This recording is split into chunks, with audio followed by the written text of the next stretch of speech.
just gone live on Facebook. And as you can see, Anna March is just ready to join us and ready to kick off today's cooking demonstration. Actually, is there a better term for it, Anna? I keep calling it a demonstration, but it's a lesson. It's a cooking demo. It's a cooking demo workshop. A cooking demo workshop. It's all of the above.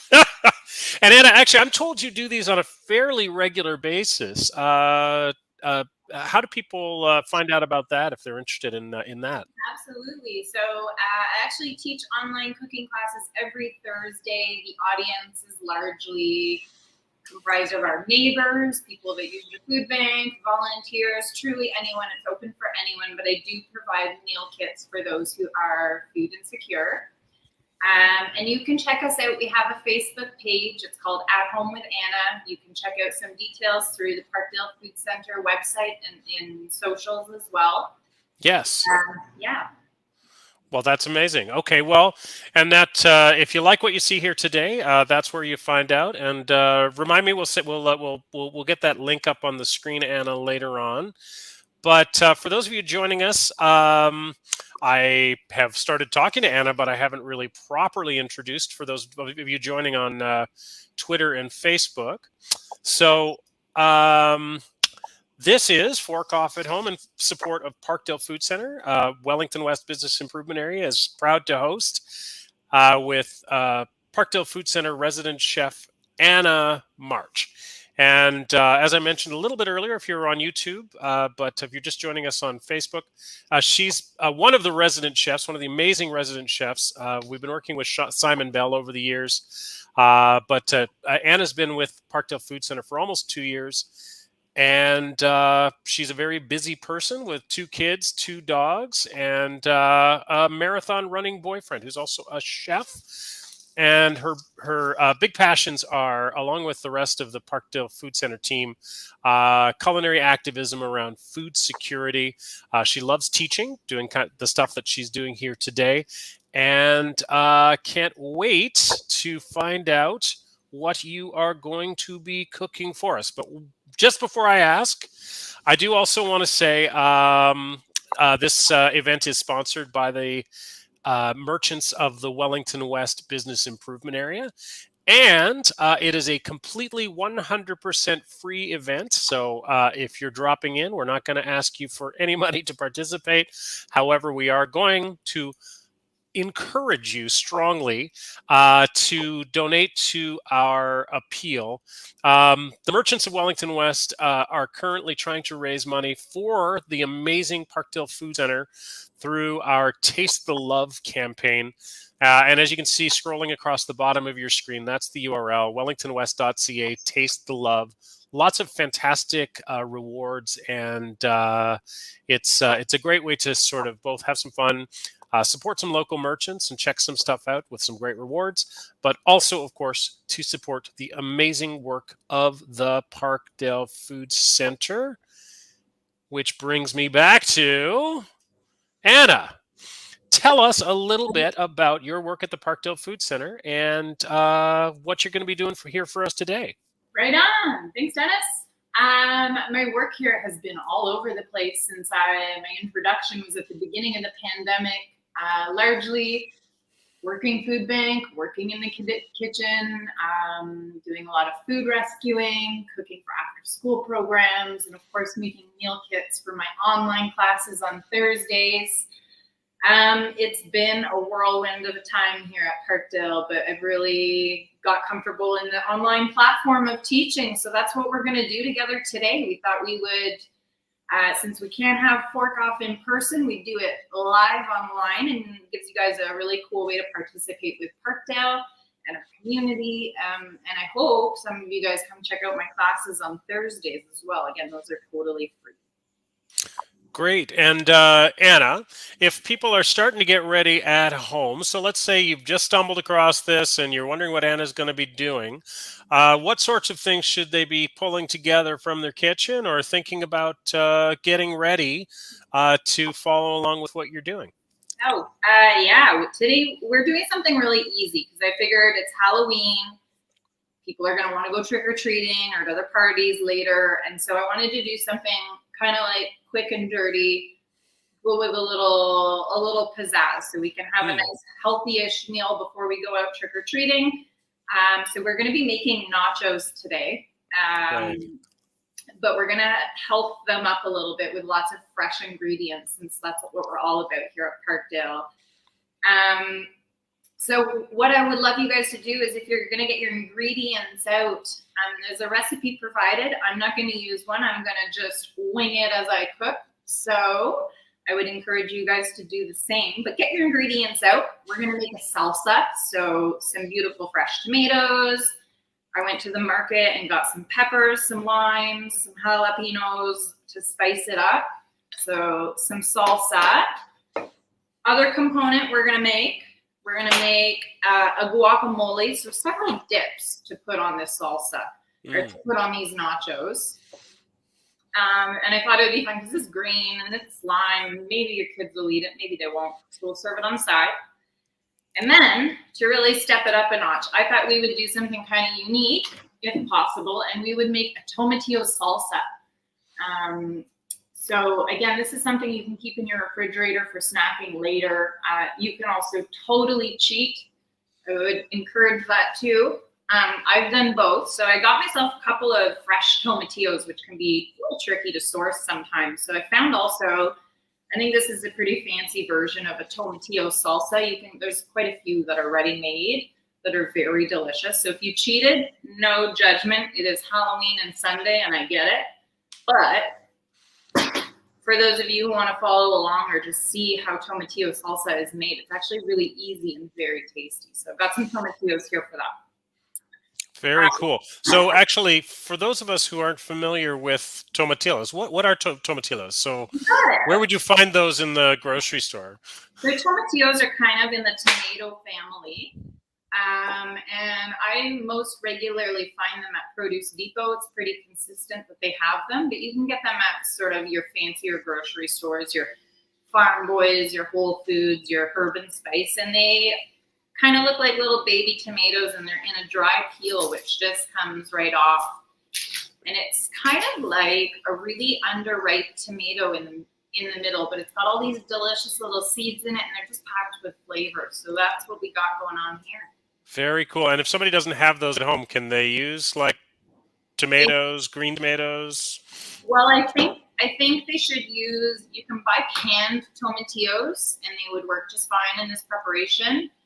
But I also think that this is a good opportunity to check out some new brands of tomatillo salsa pre-made, if that's what you're using. Great. And this is all the kinds of stuff that you have for your neighbors at the Parkdale Food Centre, right? Largely. It's a little bit out of line because I wanted to do something special for Halloween. So some of these items are perhaps a little fancier than we would get at the food center. For one, I know if Karen Secord was here on this call already, she's our director. These chips would be maybe contested item, but I think we're putting so much delicious fresh produce on here that it's going to be okay. That's great. Yeah. Also, we're going to get a bit of protein in here by using some canned black beans. So it's a really good use of how to sneak some protein in there. And I did want to mention too, I went out and I shopped for this just before coming here today, and my bill was $56. And right. I think that that's really important to mention, because I think even a really simple meal like this, something that maybe some of us take for granted, is totally out of reach for a lot of our neighbors. So having meal kits available for them is key. And I'm really grateful to get to support our neighbors with really cool meal kits at least once a week. Yeah. Absolutely, yeah. Well, and that's just the amazing thing when dealing with the Parkdale Food Centre, that there's this sense of like culinary delight and the idea of sort of doing things in an interesting, fresh, and healthy way, but yet also being aware of the disparity between the types of food that we would ideally be feeding our families and the cost of those foods, but also being a different kind of food center and making those foods available in larger quantities for people. Because the fork-off event that usually happens is a cook-off between chefs using ingredients from the Parkdale Food Centre to demonstrate that kind of that healthy, fresh food can be available for everybody. But it requires a lot of support from folks like the people watching today to make that happen. Anyway, back to you, Anna. So this is something people could make while they're getting ready for sending out the trick-or-treaters? 100%.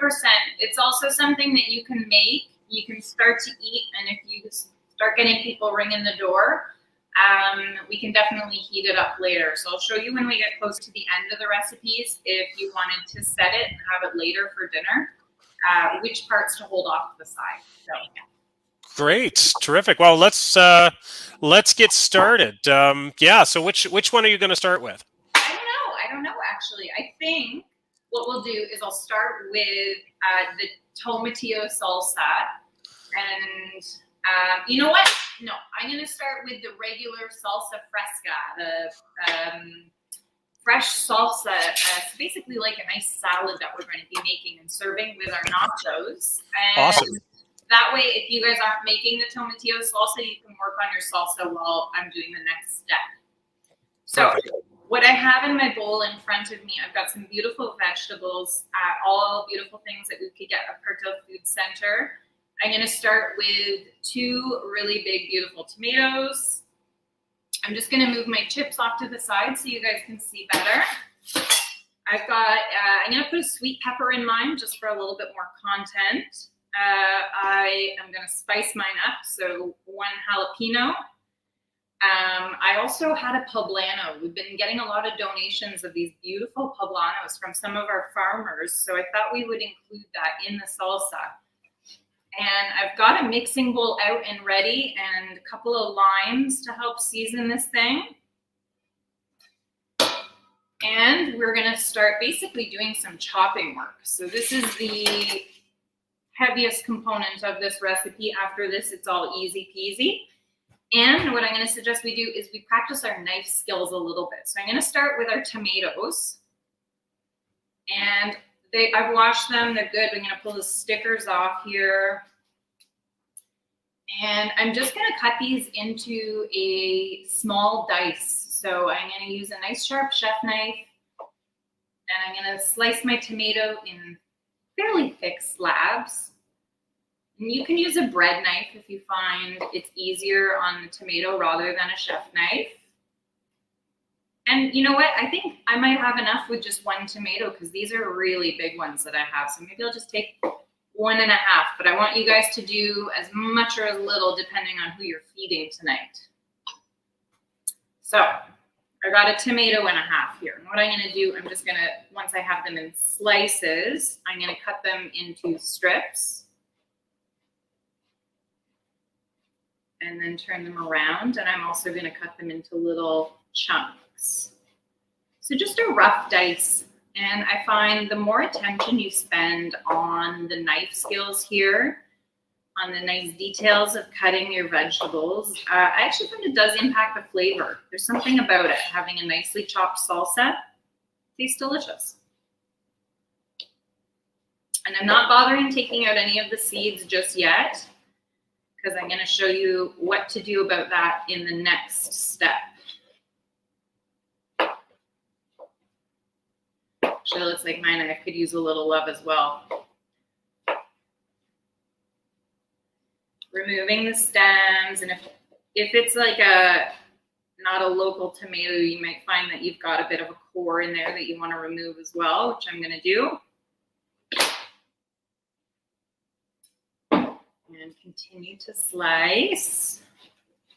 And I actually find making salsa is a little bit therapeutic because it's such a forgiving recipe, and it's so much more delicious than what you can buy in the store. So I kind of just, I don't know, this is my meditation time, chopping and cooking. Okay. Just quickly, we did get one question earlier. For anyone who's following along, by the way, in the chat, you'll find the recipe. We just posted the recipe, a link to the recipe in the chat. But someone also asked, how was that so expensive when you were talking about the ingredients? It just was. I bought enough ingredients to make chips for like probably 6 people here. And that's just how much fresh ingredients cost when you're buying good quality product. It's Right. really expensive. So it's really important to know that healthy, fresh food is actually more expensive than your alternatives. And it's something that we struggle with the neighbors here a lot, is that it's actually cheaper to eat unhealthy. So these beautiful whole foods, they are pricey. Right. Particularly nice items like cheese, and I went and I got like fresh herbs. Yeah, it really adds up very, very quickly. So I'm proud of you if you did it for cheaper. But it is definitely a challenge. Sure. Yeah, and in our neighborhood, of course, we have many amazing food merchants that make this stuff available, ranging from, sort of a Metro or a Giant Tiger with some somewhat less expensive ingredients to, more specialized food stores. But even so, yeah, it's a I have 3 kids of my own, and trying to keep them fed and trying to keep things interesting, different, and fresh. Yeah, you're always surprised when you get to the really pricey checkout. Yeah, food has really, I think, gone up big time this year. I know a lot of people in restaurants are telling me that the price of food is so high that it's really impacting their businesses, and I don't doubt that it's also impacting people's ability to feed themselves healthy, nutritious food. Okay, so I've got my tomatoes. I have got some salt that I'm gonna add in. So probably about a teaspoon of salt on these tomatoes. I have about roughly 2 cups of tomatoes here. And I'm just gonna liberally salt these guys. And then I'm gonna toss it around a little bit. And what this is gonna do is this is gonna draw a lot of the moisture out of the tomatoes, and we'll be able to pour that off afterwards. It does make a delicious Caesar if anyone's into that. Perfect. And then this is a really important question from the same person who asked the previous one. Who are the lucky recipients of this particular meal? Who's actually going to get to eat this? Quite honestly, it is Sunday here. It is so quiet at the Parkdale Food Centre, and I wanted to work without a mask, so there's no one here. So what I'm imagining doing is I'm going to scarf as much of this as I can, and I'm going to leave it on the sheet tray, and I'm going to reheat it for dinner tonight with all the beautiful sides. With your family? My family will be eating it tonight. Okay, thanks. Okay. Next steps, I've got a bell pepper here, a sweet bell pepper. You don't have to put this in, but I do find it adds some nice texture. So I am going to cut my pepper right down in half. I'm going to pull out the pith, so the white parts inside the pepper and the seeds. Use your knife or your hand, whatever. And then I'm going to chop these really nice and small into a pretty fine dice. So first into strips. And I like to cut inside the pepper rather on the outside shiny part. I find it's a lot less slippery to cut inside the pepper. And once you have your strips, we're going to cut them down into a little dice.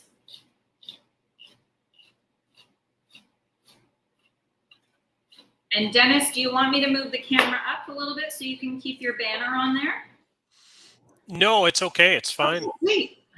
No, we'll pop them up and down. Okay. Now, if you are feeling really lazy about this, you could just really roughly chop all of your ingredients and then pulse them in a food processor. You'll have a much finer product at the end, and you won't appreciate your beautiful knife skills. But it does work well. And that's something that we always consider in our classes, because a lot of the folks who participate have mobility issues. Maybe they don't have the best knives. So we're all about adapting these recipes. If you've got questions or you need adaptions, type it in the chat. I'm happy to help you with that. Perfect. And actually, that was a great tip earlier about cutting from the inside of the pepper, because I know when I was teaching the kids to cook and got them to start, yeah, sliding around the outside of a convex object like that is tricky, right? Exactly. You want to watch your fingers. So your knife skills are really important here. So I've just added my peppers to my tomato. I'm glad I only did a tomato and a half because it's already a lot of salsa. And now we're going to start to add in some of the fun flavor ingredients. So I'm going to use a little piece of a red onion. I've got a whole one here. I'm just going to slice a side down off of it. And you don't want to add too much onion to your salsa, especially if you're not eating it right away, because it will get stronger and stronger as we go. So I'm just going to peel off the skin. And you can use whatever type of onion you guys have at home. Green onion works well. Red onion is my favorite. Even a big Spanish onion would work just fine. So I have half here. And what I'm going to do, this is like the one knife skill that everyone is constantly asking for. How do you cut an onion so fast? Well, the answer is you buy a huge bag of onions and you practice. But we'll show you some skills here anyways. I've got my half red onion. And the first thing I do is I'm going to make a few horizontal slices. So I've got my hand just on top of the onion, and I'm going to make 2 horizontal slices. The onion's already layered this way, so you don't have to make too many. I didn't go all the way through either. I left a little space at the end to hold the onion together. I turn it towards myself where I had been cutting there. And I'm going to roll my fingers. I'm going to keep my thumb nice and safe back at the back. And I'm going to cut some vertical slices here as thin as you can, because this is going to make sure you don't have any massive pieces of raw onion in your salsa. And then I'm going to turn it one more time and chop through. And this is what's going to give us a beautiful fine dice. So I think that is loads for the amount of salsa I've got going on. And I'm going to save this little piece of onion that was at the end. I'm going to use it in my tomatillo salsa, okay? So I kind of stop before I get to my fingers, because my fingers, I think, are a little more valuable than this piece of onion, but we will not waste it. We'll put it in our tomatillo salsa. So I've got my bowl of tomatoes and peppers, and already a lot of liquid is starting to come out of these from salting them. I'm going to go ahead and add in my red onions. Again, this is to taste, so as much or as little. And if you find the flavor of the raw onion a little bit harsh, I find soaking them in a little bit of cold water first and draining it off is a really good trick. I know a lot of people have issues digesting raw onion, so that could be something that could help with that as well. So we've got our onions in there. And I'm crying a little bit. They're pretty spicy. It's going to be okay, though. And this is basically... It's a very emotional day, for sure. It's so emotional when we're cutting onions. Everyone's always asking me, how do you stop yourself from crying when you're cutting all these onions? And I don't. I just cry through it. It's okay. I use it as therapy. Cathartic, yeah, absolutely. Yes. Yes. Okay, I do want to make my salsa a little bit spicy, so I've got 1 jalapeno here. Jalapenos vary a lot in terms of the heat they can produce. So what I'm going to do is I'm going to cut it in half to start. And you can usually tell, you may want to wear gloves if you're doing this, because it's quite hard to get the oils off your hands. And give it a sniff, and it smells, this pepper smells violent. Like it almost makes my nose and my eyes water a little bit. So I'm going to be really careful with the jalapeno. I'm going to save half for my tomatillo salsa, and I'm only going to put half in my fresh pico de gallo. I'm going to also remove in your pepper, you have the pith and the seeds, and these guys are super spicy. That's where the heat is at. So I'm going to go ahead and remove those and try not to touch them. Just use the knife. No, it's too late. I touched them. It's going to be on my hands. Sorry. And I'm going to compost these middles. And then with the jalapeno, I'm going to do the same thing as the red pepper. I'm going to cut it on the inside where it's a little bit more tender to cut.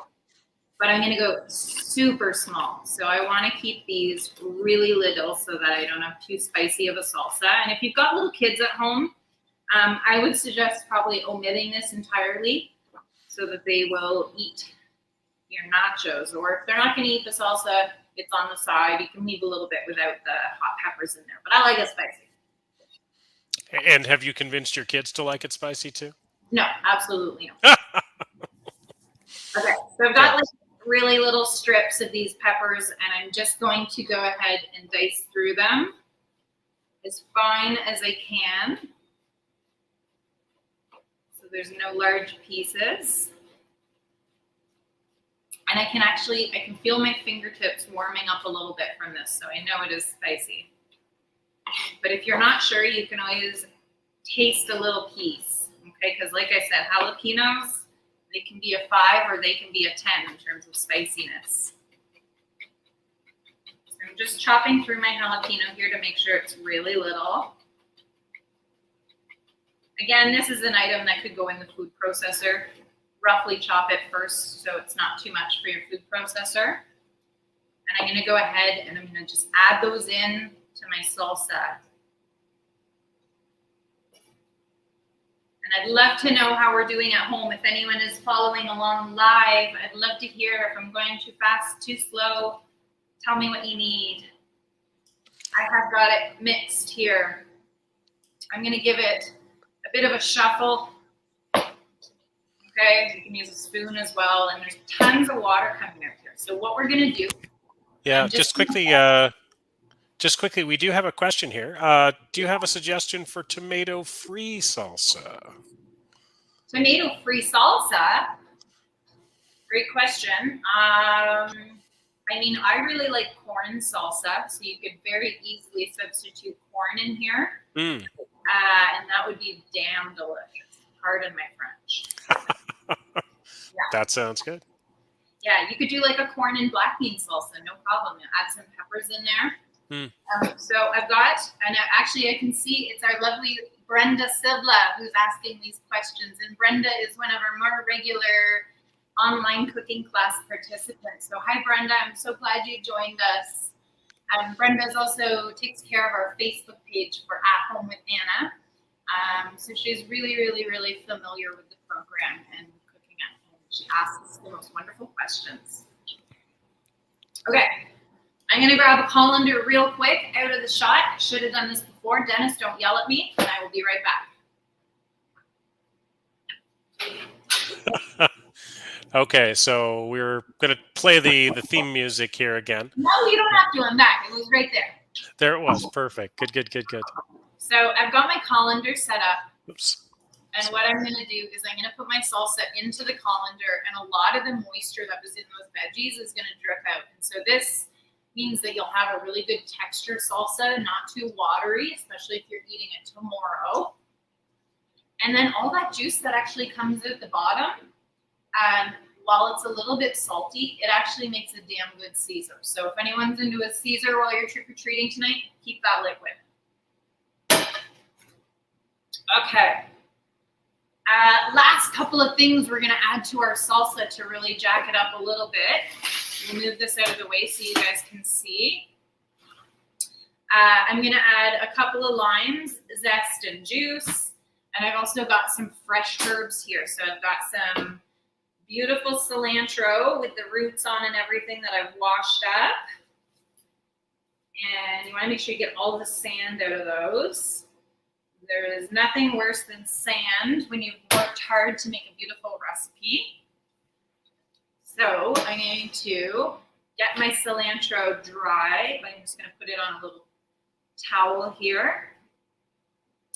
And while we're waiting for our cilantro to drip dry a little bit, we'll work on our lime. So I've got, maybe I'll just start with one lime.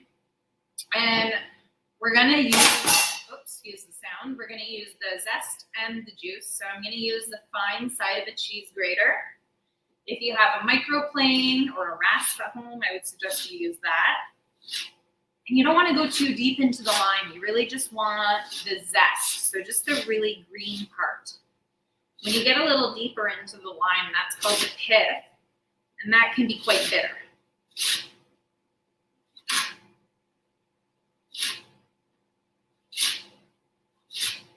And I do like to use a microplane for this, but I realize most people have just a cheese grater at home. So it is totally versatile. You can absolutely use this cheese grater. All right, I've got a little bit of zest, probably about, I don't know, half a teaspoon or so. And I'm gonna pop it into my mixing bowl. Find if I reach into the grater, there's often quite a bit stuck in there as well. So just a little bit of zest, and it smells really good already. A little bit goes a long way. What I'm gonna do then, I'm gonna take my lime, and sometimes limes, you know, you buy them and they got no juice in them. So it's really, you really wanna beat up your lime a little bit first. So I'm gonna roll it on my cutting board and massage the juice out of this lime. We're gonna get the most out of it we can. I'm gonna cut my lime in half. I'm gonna use a little juicer, whatever type of juicer you got for your lime, or if you don't want to use a juicer, you can definitely just squeeze it straight into the salsa. The juicers are kind of handy because they catch any of the pulp and the seeds, but it's not necessary, and it's a good thing because this is really not a juicy lime I have here, so I might need a little bit more.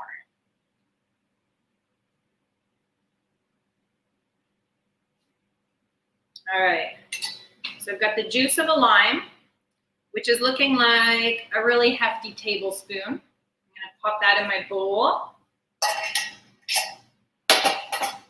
I am going to grab my tomatoes that are in the colander and just give them a little shake, because you'll find that after they've been sitting for a second, a lot of pools at the bottom. So I've got maybe, I don't know, a quarter of a cup of tomato liquid coming out here. So I'm gonna let it sit for a little longer.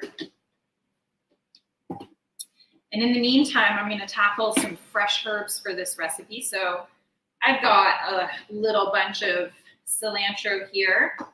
I'm going to take off probably most of the stems. Sorry, just really quickly. I popped up the URL for making donations to the Taste the Love campaign. This is all in support of the Parkdale Food Centre. So please, please, please, if you are joining us, we'd love to have you support our crowdfunding campaign. We're at 55%. Okay, back to you. Thank you so much. No, it's such an important side note, Dennis, because your contributions make sure that these programs are available for our neighbors and that we can continue to run them, as well as our regular food bank operations. So thank you guys for that. Okay, I've got my bunch of cilantro here. It's clean. It's got some stems in it, and I'm going to use the stems because as long as you chop them nice and small, they have tons of flavor in there. So I'm going to bunch them together. I'm going to do this whole thing because I really love cilantro. So chop through nice and little, especially the stems. The leaves don't need to be as small, but you want the stems nice and small.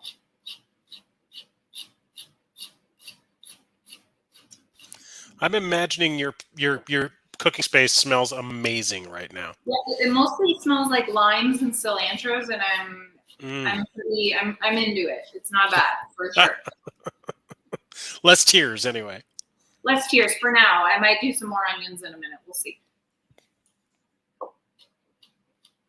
So I've got maybe like a cup or so of chopped cilantro. If you find it's too big still, you can always chop through it again. And I'm going to go ahead and add that to my mixing bowl. All right. I'm going to take my tomatoes, my peppers, my onions, and I'm going to add them back in now that they've been draining for a little bit. And the longer you let your tomatoes sit, the better it's going to be. But if you only left them for 10 minutes or so, like I did today, you'll still find it makes a pretty good difference. All right.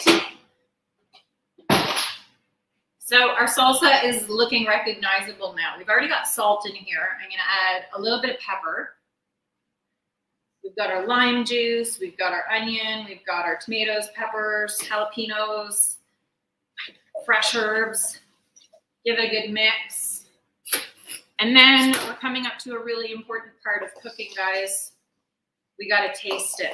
You got to know if your salsa is delicious. So you could put some spices in here too if you want it. So if you want to kick up the heat, a little cayenne. If you want to sweeten it out and smooth it out a bit, a little tablespoon of honey. If you like it nice and sharp, maybe add a little bit more lime. You could even add chili powder or cumin. All these are good additions. So there's so much you can do with fresh salsa here. So I've got a beautiful mix here. I'm going to try it and make sure it tastes good.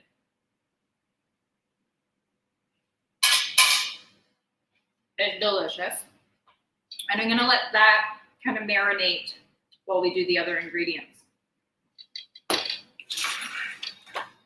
Okay, we got our beautiful salsa done. What I'm going to do next is I'm going to prepare our Tomatillo Salsa.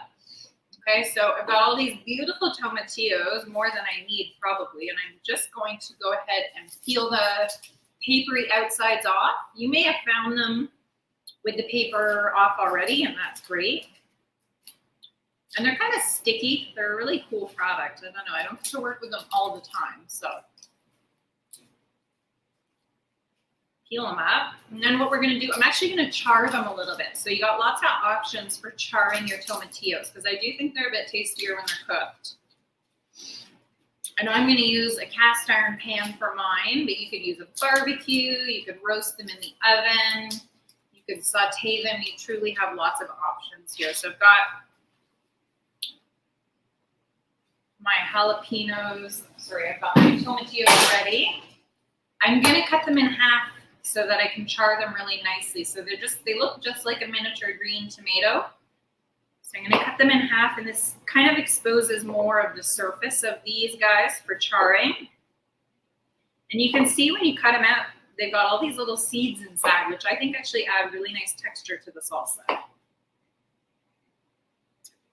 And all I'm gonna do is I'm gonna grab my cast iron pan. I've got a little frying pan here, and I'm going to put them all cut side down in the frying pan. A grill pan would work really well. A panini press would work really well. It's whatever you guys have at home that you can char these in. But like, if you don't have any of those, you can roast them in the oven, 375 for about 15 to 20 minutes. So they're all going in. They got good contact with the bottom of the pan here. I'm going to drizzle them with a little oil just to help them out with the color. And I'm just using vegetable oil here. And I'm going to get them on fairly high heat because what I'm looking for is a little bit of char action, so a little bit of blackening.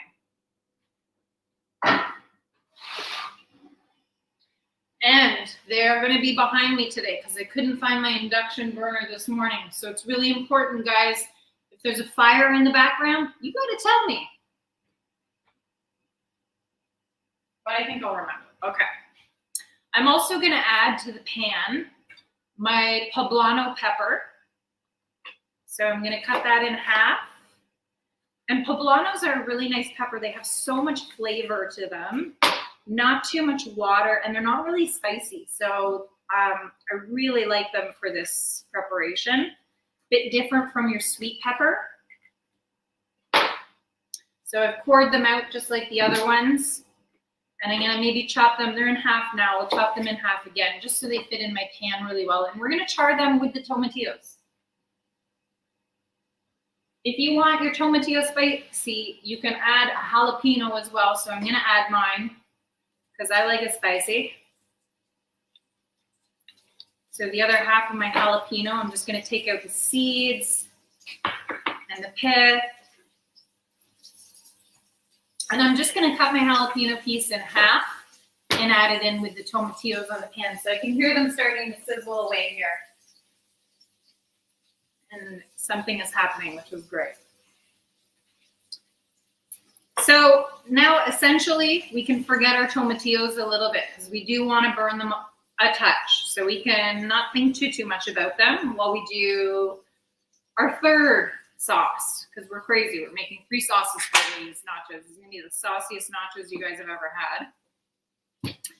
And I'm gonna use some beautiful ripe tomato avocado. Hey, Anna. Yes. Are you able to hear me? Yes. Oh, sorry. I was sorry. I was talking there in the background. I just wanted to make sure my audio was working. We had that problem earlier. I just had a really fast question. You put those in a cold pan and you started those up from a cold pan. Is there any advantage to doing that? Excuse me. Because inside. You're not allowed to sneeze in COVID anymore. It's a good thing there's no one here.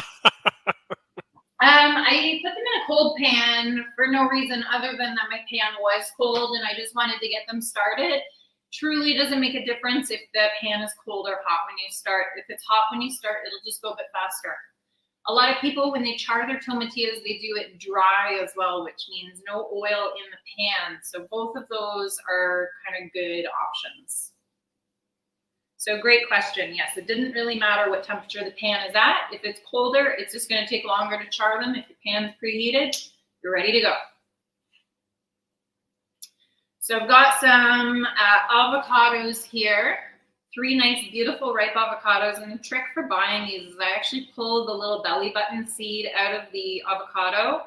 And if you take a look at your avocado when you're buying it, it should be nice and green, just starting to turn a little bit brown in there. And that's a good way to check if your avocados are ready without pinching them, because you know they don't like it when you do that at the store.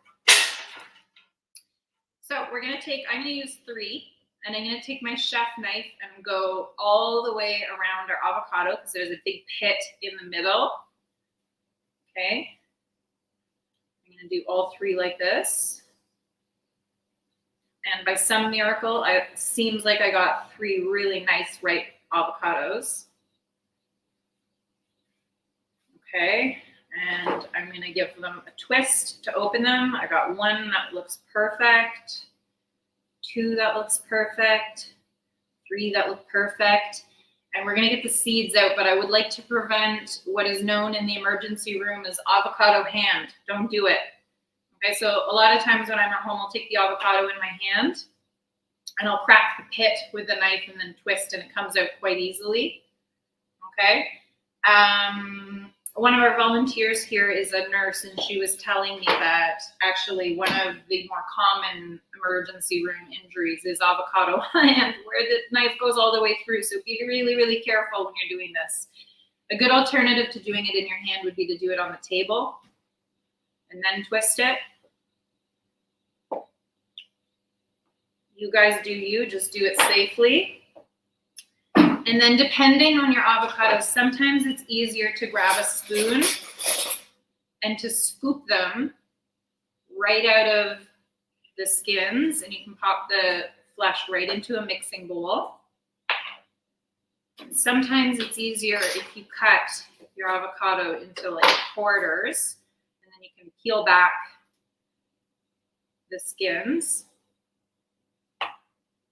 And for my avocados, I feel like the easiest option was with the spoon, so that's what I'm going to do for the other ones. But it's kind of a nice option to pull them out of the skins that way if you're presenting them in a salad or anything. But I'll use a spoon for today because that worked well. And we know we're going to mash up our avocados anyways, so we're not too concerned about bruising them. Nice big kitchen spoon works well. Here we go. And this is going to make quite a good chunk of guacamole for us. Dennis, what did you call the guacamole that was spooky? You gave it a spooky name that was super cheesy. What was it? Guacamole or something? Hold on. Can you hear me now? Yeah. Okay. But you didn't hear me before when you couldn't see my picture. No. I'm having an audio problem. I can't do any voiceover when my audio when my videos are my visuals hidden. Lisa, can you what did we call it on the promotionals? We had oh, that was it. So bad. Okay. Yeah.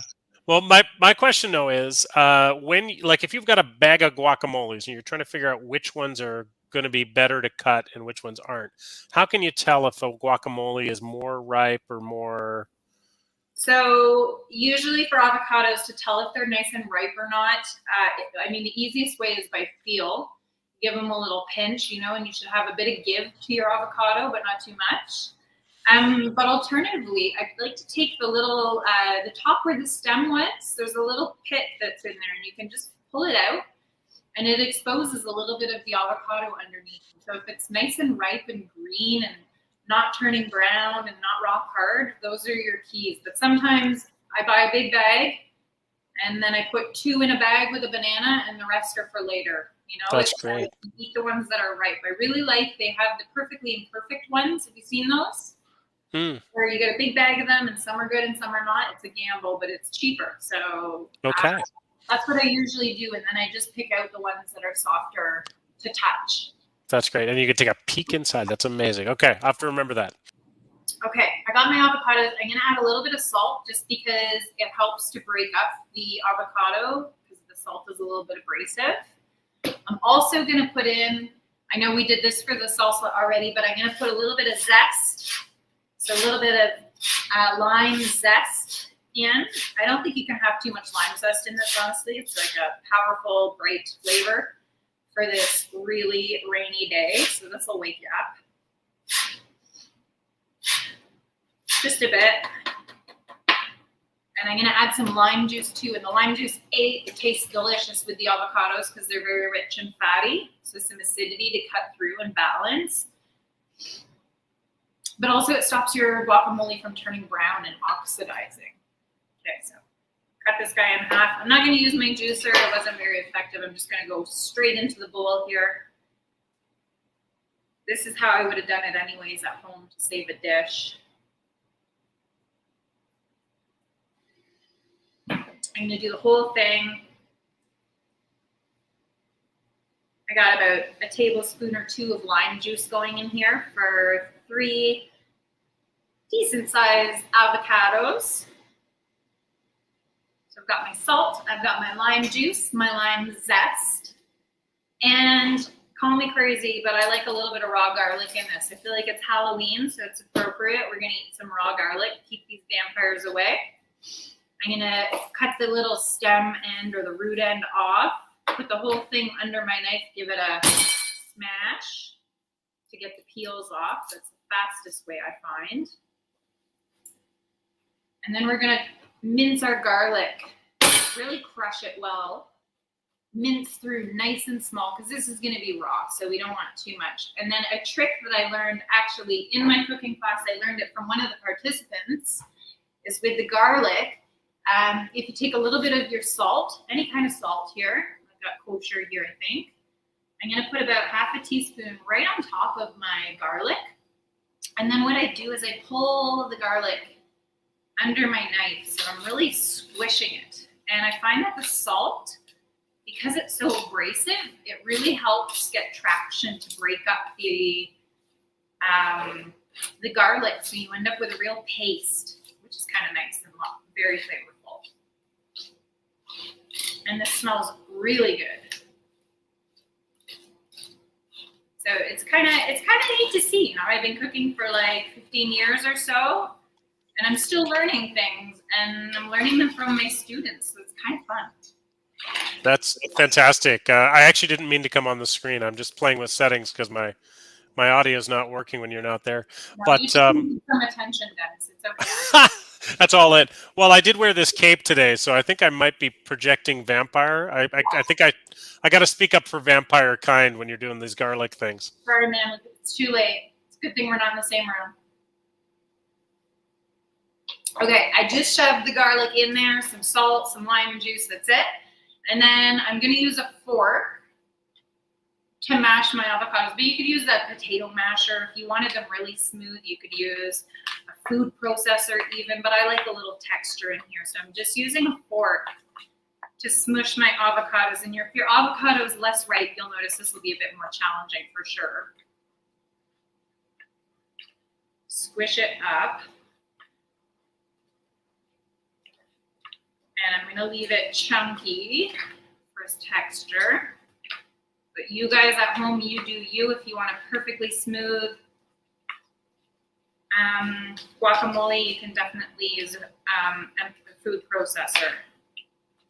Mortar and pestle, actually, I've seen used as well. I just don't have one that's big enough for this. What we're mushing are avocados.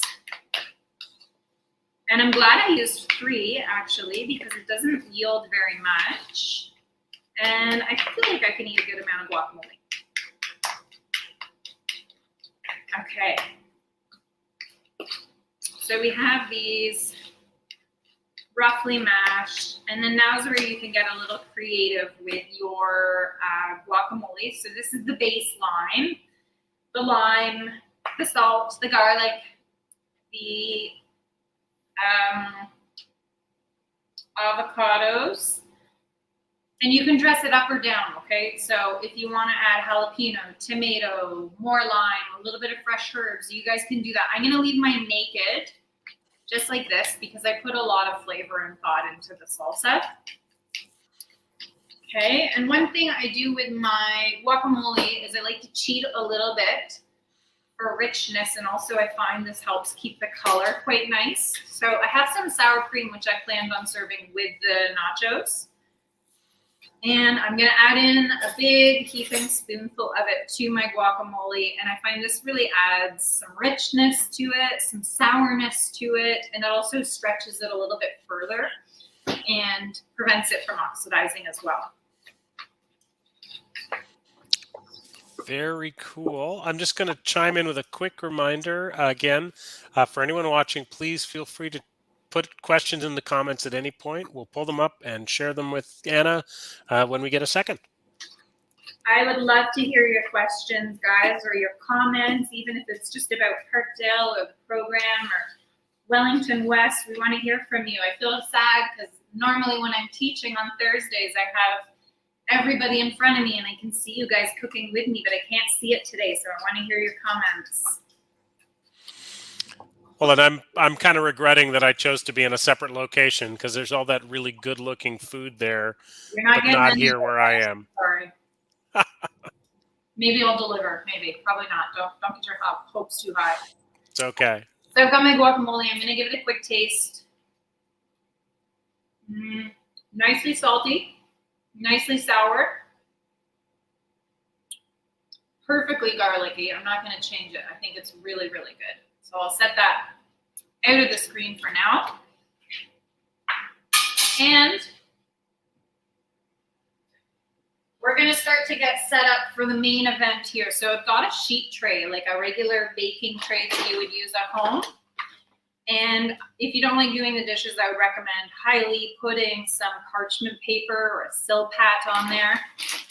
I actually like the crusty bits that stick to the pan, so I'm going to go straight onto the pan, and I'm just using large restaurant style chips here, nothing fancy. That's not a garbage, okay? And I know that this is not innately healthy on its own, but I do know that it's a struggle to make fast food with healthy ingredients that your kids will eat. So this is sort of like something we do for a switch up once in a while on a weeknight for an easy meal. So I've just spread my chips on my pan, and I'm going to pop it just out of view in the front here. And you can hear my tomatillos and my peppers are starting to sizzle in the back. So I'm going to grab my spoon and a dry towel, and we'll take a look at them and we'll see what's happening. So they are looking really good. They're also starting to smell really good. And they're just starting to break apart and get a little bit of color on them. So I'm going to leave them on there for a little bit longer, for as long as we can.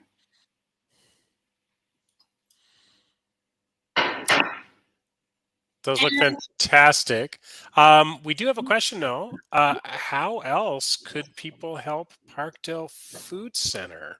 In addition to donating to our campaign, there's lots and lots of other opportunities, right? Really good question. Actually, I've got lots of suggestions. So definitely this campaign. Okay, financial donations are the best for Parkdale because that way we're allowed to allot the money where it's most needed, and we're able to make purchases that are bigger when we have cash donations. But it could be volunteering. It could be advocacy. It could be speaking up for your neighbors, speaking up for your neighborhood, and just being there. You know, your support in helping create this community, even if it's online right now, is wonderful. But I think coming to our fundraisers, coming to our events, we'd love to see your faces in my cooking class. And of course, as we start to reopen more and more these days, I know Heather Bruce, she's our food bank manager over at Minnewassini, our new location on Hamilton Avenue. She is working very hard on a plan to get volunteers back into the space. So we have a few right now, but we cannot wait to have more and more of you physically here with us cooking and helping us to fill the freezer and cook for the kids and assemble meal kits. So lots of options for you guys. Yeah, and I've got to say, the Parkdale Food Center also does so much to support the local business community. And during COVID, you guys have been just a very staunch supporter, and you've been helping many businesses stay alive by using the resources of the businesses to help with your programs. So it's just it's a program called Cooking for a Cause. Is that what you're referring to? Absolutely, yes. Yeah. Cooking for a Cause is a really rad program. It's the brainchild of Erica, who's taken that project on, and basically she links restaurants who had been struggling in COVID with agencies who are serving people in need food and brought them together. So we're helping to support the restaurants, keep them busy, providing meals. We're giving them ingredients and equipment from food bank and donations to help make it cheaper. And then those meals are getting packaged up and they're getting delivered to agencies that really need meals right now. So it's been a really cool partnership. Absolutely. If you're looking for more information on that one, you can find it on our website. The program is called Cooking for a Cause, and it is a program that was developed through the Ottawa Community Food Partnership, which is really great. We rescue food from grocery stores, bring it to restaurants cook it, and then we get to bring delicious meals to our neighbors. That's great. Yeah, we'll put the link up on the screen a little bit later. But go on, push on.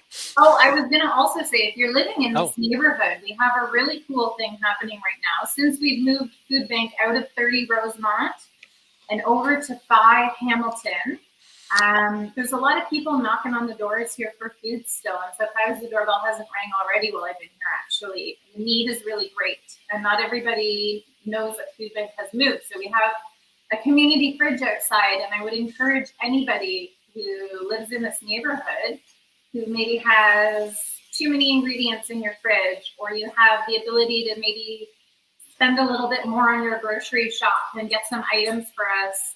You guys can, it's outside, just outside 30 Rosemount. You guys are welcome to come fill up the fridge. And within 10 minutes, that food will be gone. We've had an incredibly heartbreaking week, and I have not seen any food stay in that fridge for more than 10 minutes. Mm-hmm. So I would really encourage you to come check that out. Yeah, and just quickly, the Parkdale Food Center, your staff is still working out of the location on Rosemount, right? And then the Minnewassini location. So who should go where for what? So you haven't quite moved, but you've split your services. We had to split our services. We became too big for the space at 30 Rosemont. So anything related to Food Bank has moved over to 5 Hamilton. And it's called a grocery program now, because we're trying to get ourselves out of food banking. We want food to be equitable and available for everybody. It shouldn't be a system where food has to be given out for free. So we're trying to connect our neighborhood and change the conversation around charity and food banking that way. So that's over at 5 Hamilton. And then over here, we still have all of our programs running. So 13, our youth program, is using the space. We have Growing Futures using the space. Of course, Chef Simon, Tamara, and myself use the kitchen to fill the freezer, and we're going to be hopefully hosting some in-person stuff again soon. And I'm hoping it'll feel a little bit more warm and loved over here when we get these programs really, really lifted off once we're able to be in person again. Thank you so much. Yeah, it's like when you try to ask Karen just one simple question about what she does, and you can't. I mean, Parkdale Food Center does so much. So let's go back to the cooking, Okay, and we'll put more stuff up on the screen as we find it. you got it. Okay, so we're gonna put some protein in these nachos just so that it's a complete meal. And it's a really good use of tinned beans. So I'm gonna use black beans today, and I'm just gonna pour them through a colander. And I'm gonna take my black beans over to the sink so that I can rinse them because they've got that bean juice on there, which is not super tasty. So I'm gonna step off camera for 1 minute to rinse my beans, and I will be right back.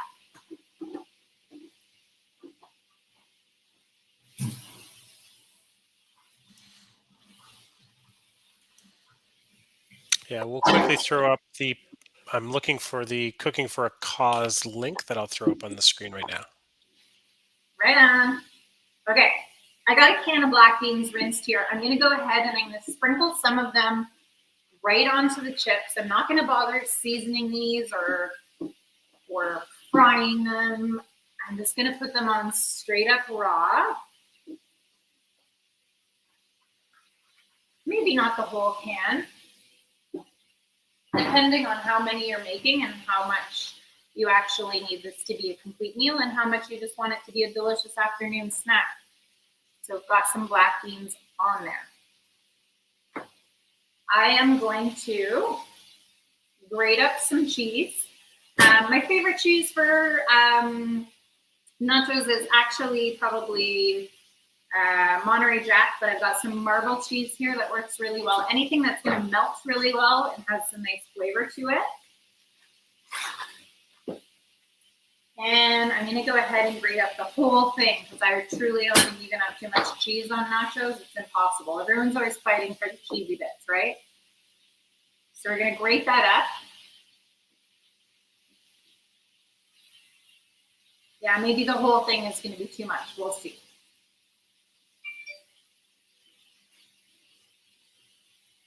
All right. And I can still hear my tomatillos in the background. They're going really well. They're sauteing. They're turning nice and brown.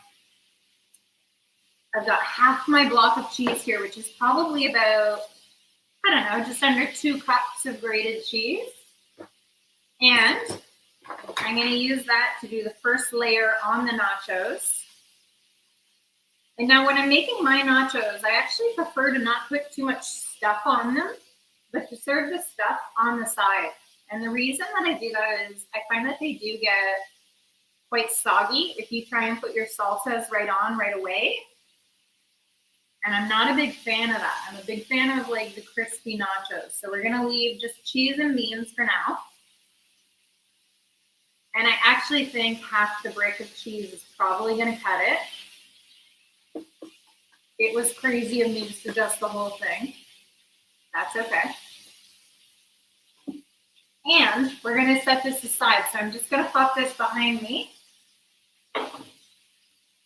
and clean off my cutting board a little bit.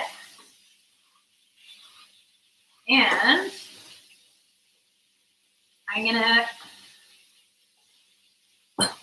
check on my tomatillos before we blend them up. So I'm just getting all of this extra stuff out of the shot so you guys can see how I'm going to assemble this. For my Tomatillo Salsa, I've got a food processor that I'm going to use, but you could definitely chop these ingredients if that's what you're using. So I'm going to take a look at my veggies over here.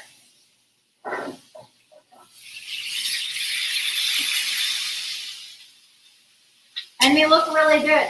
They're very spicy. It just went in my face. Okay? Some nice colored up peppers and tomatillos. And they stuck to the bottom of the pan a little bit, and that's okay. We're going to use all of that. So I'm going to take them and I'm going to pop them right into the food processor.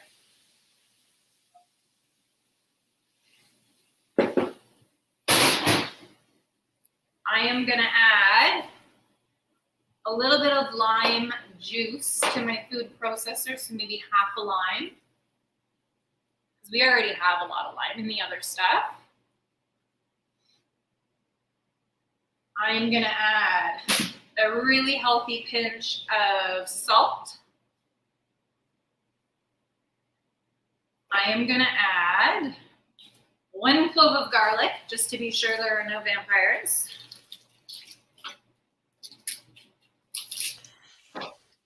And if you wanted to cook your garlic with your peppers and stuff first, that might have been a good idea, but I didn't think of it, so we're going raw. And I'm gonna smush it just like I did for the guacamole.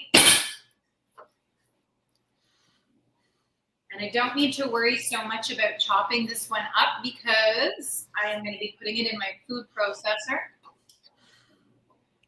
Now, Anna, you're improvising right now, but we did throw the recipes into the comments earlier. So Right if you joined us later, you can find all of this. And but go along with Anna. She's showing you the right way to do it, and the written way you can refer to later.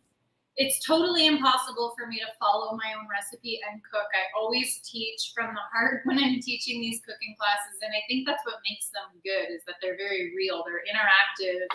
My participants get to chat with me. They tell me that the different oils they have, different ingredients they're working with.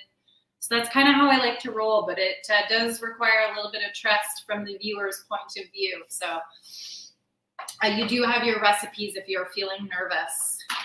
I think in cooking, there's about 100 ways to do the same recipe. So it's important to acknowledge that. And that even if I've written a recipe this morning, by the time I go to cooking, I might switch it up a little bit depending on where I'm cooking, what I'm cooking, who I'm cooking for. So you gotta leave yourself open.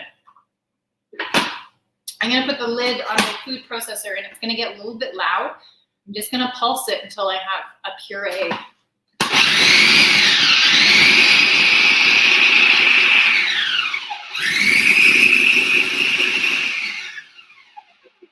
Beautiful. I have a fairly chunky puree in there. I do want to make it a little bit greener though. So I'm going to take a couple of my cilantro pieces. I'm going to dry them off again. And I'm going to really roughly chop these, not including the roots. The roots I tend to save for curries and stews. They've got a lot of flavor, but we don't really need it for this preparation. So I'm just going to roughly chop these because they are going into the food processor.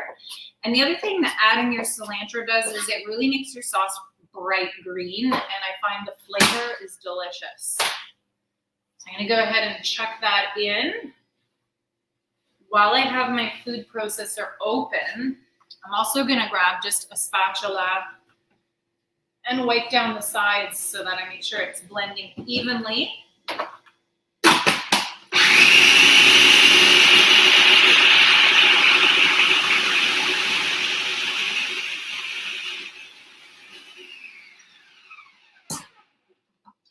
And it is done. I have everything green happening today. So my sauce is looking good. The last thing I got to do is I got to taste it to make sure it's delicious. So take a look at our green sauce here today. You can see it's sort of a thinner salsa than our fresh salsa. This one is a cooked salsa with the tomatillos.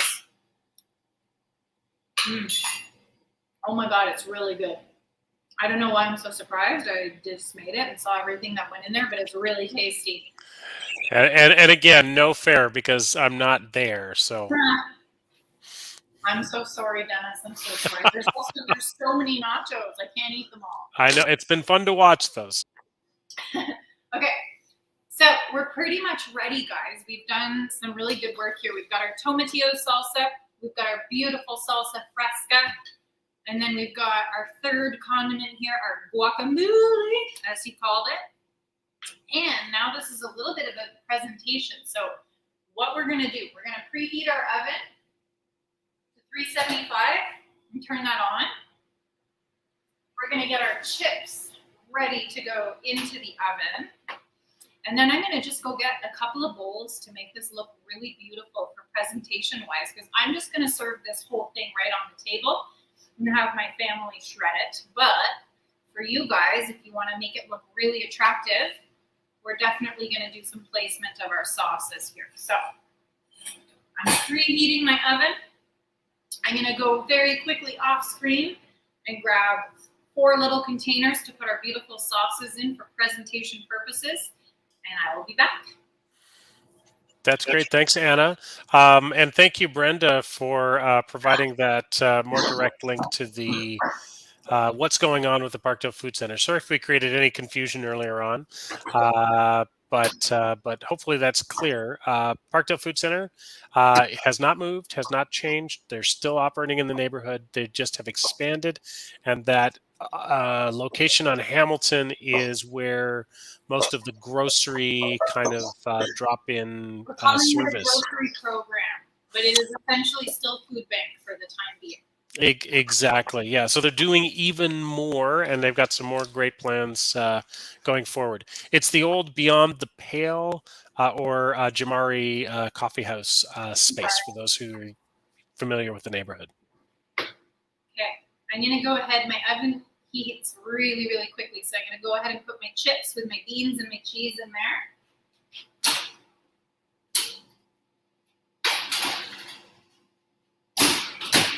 And all we're looking for is melted cheese at this point, okay? So don't walk away from those guys.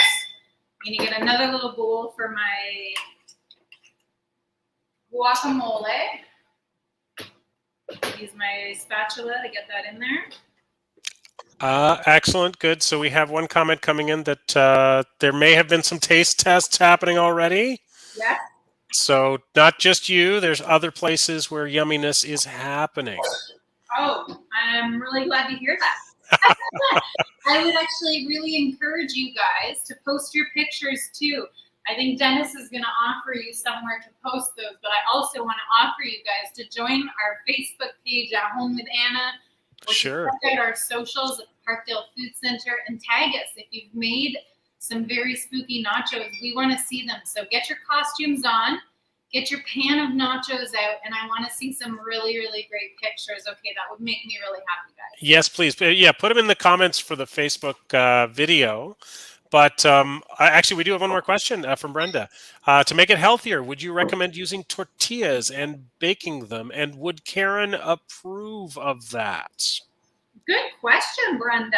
I don't know that she would approve necessarily of us making nachos because it's not a traditionally super healthy meal. But I do think that with what we've got going on here, we're cool. You know, I think we've got so many vegetables going in this. We've left it vegetarian. So I feel pretty good about serving this to my family, and I would feel confident serving it to our neighbors as well. This is a healthy meal-ish. You could do baked chips, but quite honestly, I think if you're going to make nachos for yourself, use the chips. If you want to get some that are lower in sodium, that might be a good option to make it a little bit healthier, but we're going to focus on our sauces. So I feel like it's going to be really delicious and healthy. Except for this sour cream that I'm putting here, this is definitely not healthy, but it's definitely required. And you'll see Brenda has posted the link to that Facebook group, so please post them there as well. Awesome. Thanks, Brenda. I told you she's good, right? She is. You can't have her, though. She's we need her. Okay, so I've got my beautiful salsas all out and ready here. We are good to go. I'm just waiting for my chips to be ready, and then I'm probably going to pull out a couple of these cilantro leaves for garnish and a couple of lime wedges for garnish, and this should be ready any minute now. I'm going to put a few lime wedges on the side. Okay, I've got some cilantro leaves to garnish, and I'm going to take a quick look at my chips to see if they're ready, because they probably only took about 10 seconds in there.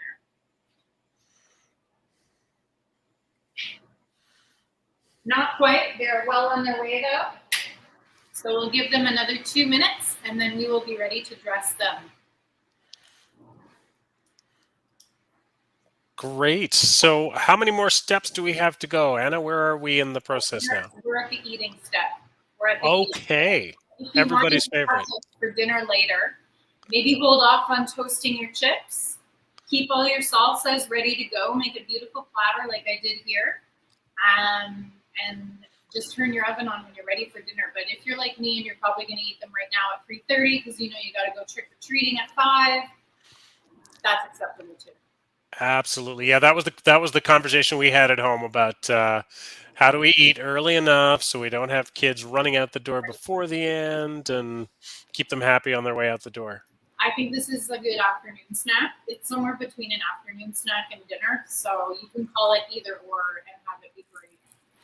But this whole thing is going to be on our channels, so people can refer to it later on. So you are free to make this on any day. It does not have to be Halloween. This looks delicious for pretty much any day, right? I'm pretty pumped. I'm going to take a big picture, and I'll send Yeah. it to you guys so you guys can see close up what mine looked like too. And I'm going to check on my chips because they're probably done now.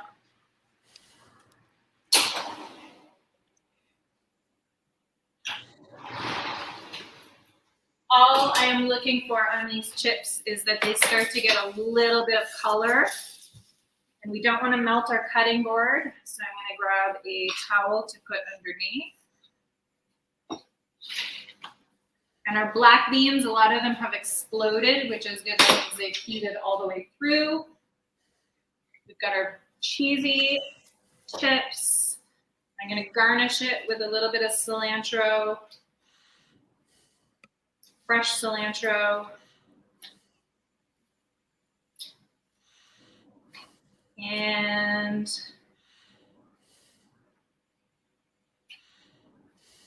that is all she wrote, folks. We just made the easiest afternoon dinner with 3 sauces from scratch. So if anyone mustered up 1 to 3 sauces today, I'm proud of you. It is a rainy Sunday. You've outdone yourselves. And I hope you enjoy your nachos. Well, that is absolutely fantastic, Anna. Are you able to? So you're going to put that stuff on top before you serve it, or after?